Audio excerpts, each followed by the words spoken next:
Eto na, welcome back! We're here. Welcome to the Gazebo Gang. Yes. Ang mga favorite nating celebrity ang back to school na rin ngayon, Kuya Lar. Oo, sino-sino nga ba silang present din sa lesson? Panoorin po natin ito. Kahit gaano pa kabisi sa kanilang showbiz commitments, ang pag-aaral pa rin ang main priority ng inyong mga paboritong kapuso stars. Pangarap talaga ng isa sa mga cast ng primetime drama series na Let the Love Begin na si Phytos Ramirez ang maging isang piloto. Kaya naman walang makakapigil sa kanya na marating ito kahit pagsabayin pa niya ang showbiz at ang kanyang pag-aaral. Regular school po. Opo. So, hirap. Medyo mahirap po pero okay naman kasi syempre kailangan mo din ng backup sa life. Dedication lang talaga, yun lang yung kailangan mo. At saka yung dream mo sa buhay. Incoming college freshman naman ang dating child star na si Renz Valerio sa kursong Marketing Management.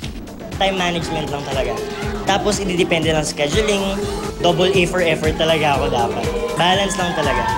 Tuloy pa rin ang pag-aaral para sa Kapuso Love Team na sina Miguel Tan Felix at Bianca Umali dahil sa kanilang homeschool program. Ako mag-homeschool ako college.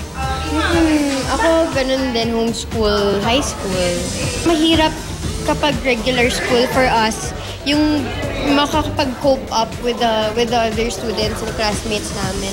Pero better pa rin regular school na nakakamiss sobra. Siguro para sa akin, mas makapag-focus ako sa pag-aaral pag homeschool. Pero masaya rin naman yung regular school. Kasi pag homeschool, pwede mo daling sa taping yung mga binibigay sa modules ng mga teachers mo, sa bahay. Kasi pag wala kang gagawa, yun yung gagawin mo. Grade 4 naman na ang pare ko star na si Jillian Ward na ever since pumasok sa showbiz ay naka-homeschool program na rin. Mas okay po yung home study, yung parang, kunyari po ngayon, bukas may taping, pwede ka magpahinga po ulit ng isang araw, tapos bukas na naman po yung school. School po namin one-on-one po eh. Kaya po, hindi na po kailangan dalhin po yung mga homework sa taping. Kaya mga bagets, unahin ang pag-aaral at lagi niyong galingan tulad ng inyong mga iniidolo.